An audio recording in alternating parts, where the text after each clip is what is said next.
अभिश्रुत भावा, second problem only for you. पाया तुम्ही ट्रायल बॅलन्स लिहिली आहे मी क्वेश्चन नंबर 2ची वया. आपण पोस्टिंग चालू करू. आता पहिले आहे डेटर. आपण आपली असेट आहे, आपल्याला पैसे घेणार दुसऱ्याकडून, मग लिहिले ते असेट साईडले काय नावानं, डेटर नावानं. किती रुपये? 2700. ठीक आहे. डेटर आहे हे झाले डेटर 2700 रुपये. क्रेडिटर आहे हे 1400 रुपये. तर क्रेडिटर आहे आपल्या प्रॉब्लेममध्ये 1400 रुपये. तर हे आपली लायबिलिटी, मग आपल्याला पैसे देणार आहे दुसऱ्याला. तर लिहिली आपण बॅलन्स शीटच्या लायबिलिटी साईडले क्रेडिटर. किती रुपये? 1400 रुपये. नेक्स्ट पाय काय आता कॅपिटल अँड ड्रॉईंग. पाय मागच्या ज्या सांगितलं तुला कॅपिटल हे क्रेडिट साईडला राहते. म्हणजे ह्या प्रॉब्लेममध्ये 10,000 कॅपिटल आहे, त्यातली ड्रॉईंग आहे 900 रुपये. तर कॅपिटल लिहायचं लायबिलिटी साईडले कॅपिटल किती? 10,000 रुपये. आणि ड्रॉईंग आहे, ड्रॉईंग म्हणजे व्यवसाय मालकांना स्वतःच्या खर्चासाठी उचललेला पैसा होय.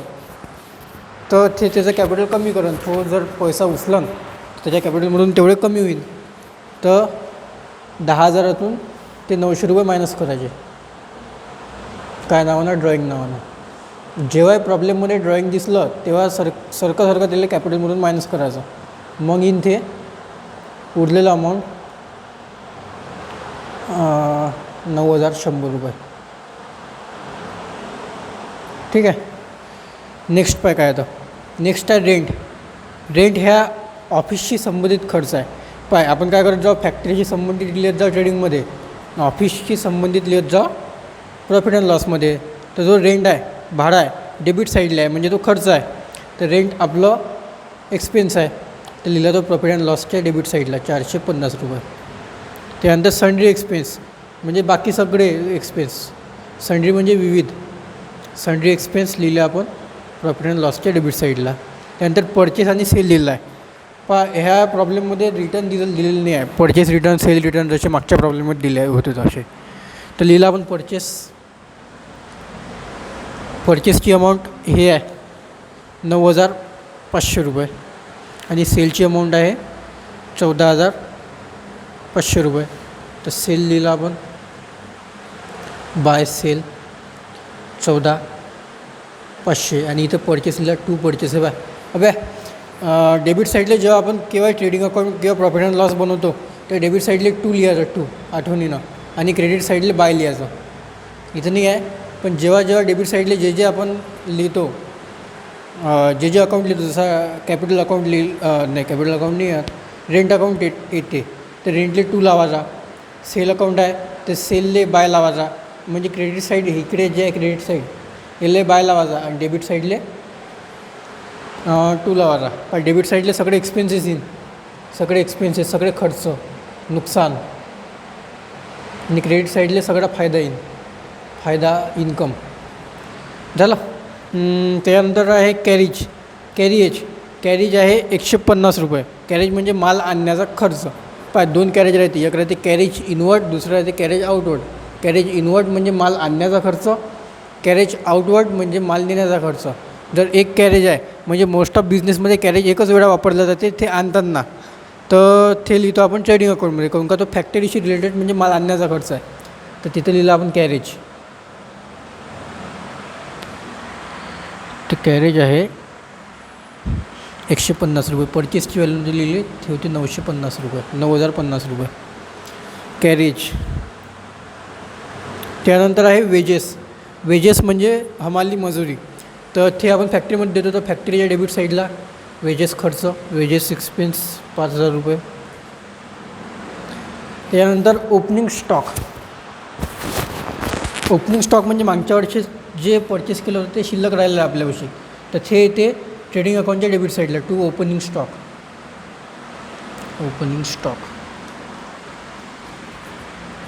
2,000 रुपये. झालं. इथपर्यंत झालं आपल्या एंट्र्या. त्यानंतर आहे प्लांट.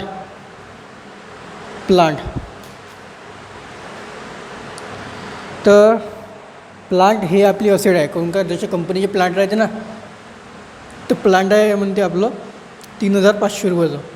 त्याच्यानंतर नंतर लास्ट एंट्री आहे कॅश ॲट बँक. तर कॅश ॲट बँक आहे आपली असेट आहे. कोणकोणतं पैसा आहे 1500 रुपये. झालं. एंट्र्या खूप लहान होत्या. फक्त हे एक्झाम्पल याच्यासाठी दिलं आहे तुले ते कॉलेजनं का याच्यात लॉस येते. जसं मागच्या प्रॉब्लेममध्ये जसं प्रॉफिट आलं होतं तसं याच्यात लॉस येते. हे झालं. सगळ्यात शेवटी आता आपल्याला ॲडजस्टमेंट दिली आहे. ॲडजस्टमेंट म्हणते क्लोजिंग स्टॉक. क्लोजिंग स्टॉकचे सांगितले होते मागच्याच 2 इफेक्ट. पहिला इफेक्ट ट्रेडिंग अकाउंटच्या क्रेडिट साईडला क्लोजिंग स्टॉक नावानं 300 रुपये. आणि दुसरा इफेक्ट बॅलन्स शीटच्या असेट साईडला क्लोजिंग स्टॉक 300 रुपये. पण आता आपल्याला जे मोठी साईड आहे दोन्हीपैकी ती लिहायची आहे. ह्या प्रॉब्लेममध्ये मी टोटल आधीच केली ती. तर हे मोठी साईड आहे. तर हे मोठी साईडची आपण टोटल लिहून घेऊ दोन्ही कॉलममध्ये. 16,650 येते. 16,650 हे येते 16,650 रुपये. झालं. आता मोठी साईड हे होती. ह्या साईडमधून आपल्याला आता हे साईडला मायनस करणं आहे. तर 16,650मधून हे साईड जेव्हा मायनस करतो तेव्हा इथे येते 1,850 रुपये. हे आपला आला ग्रॉस लॉस. ग्रॉस लॉस आला आपला 1,850 रुपये. पण आठवण कर मागच्या प्रॉब्लेममध्ये जेव्हा प्रॉफिट आलं होतं तेव्हा आपण इकडच्या साईडला लिहिलं होतं तेव्हा ग्रॉस प्रॉफिट. इकडच्या साईडला लिहिलं होतं तेव्हा ग्रॉस लॉस. म्हणजे एक्सपेन्सेस जास्त झाले ह्या प्रॉब्लेममध्ये. इन्कम कमी आहे म्हणजे आपल्याला लॉस आला आहे. झालं. त्यानंतर नेक्स्ट स्टेप याच्यानंतरची ह्या ग्रॉस लॉस होईल debit side of profit and loss अकाउंटला ट्रान्सफर.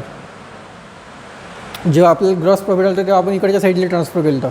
तर ग्रॉस लॉस आला आपल्याला तर इकडच्या साईडला जाईल तो टू ग्रॉस लॉस 1,850 रुपये. झालं. आता आपल्याला दोन्ही साईडची टोटल करायची आहे. जे मोठी येईन ते इथं लिहायची आहे. ह्या साईडला तर काही आहेच नाही म्हणजे मोठी टोटल याचीच येईन.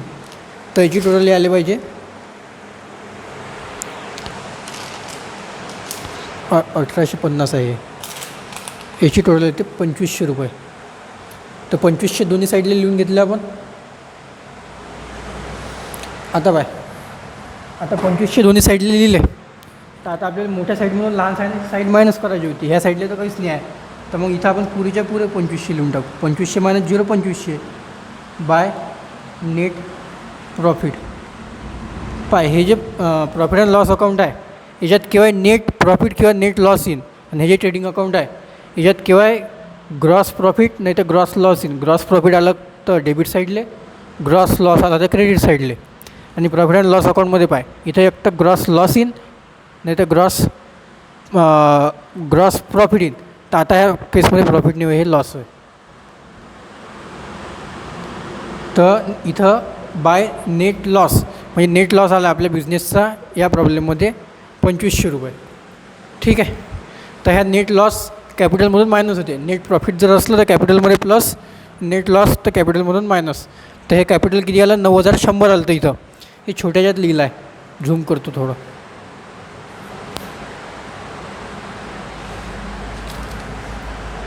पण जेव्हा कॅपिटलमधून ड्रॉईंग मायनस केली आपण 10,000 मायनस 900 रुपये तर 9,100 आलं होतं.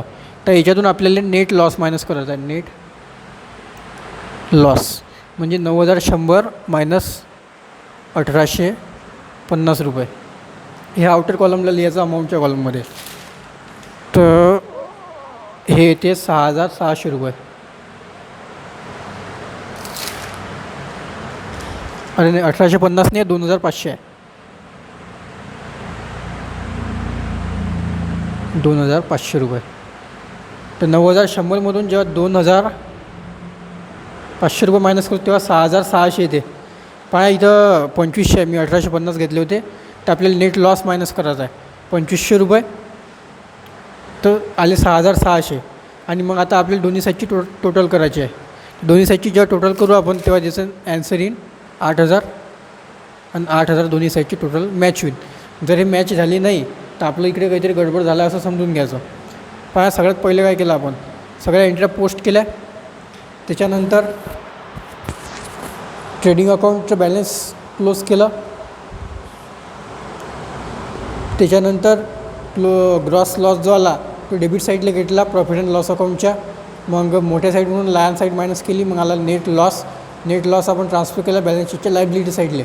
Net loss minus net profit जर आलं असतं तर प्लस केलं असतं.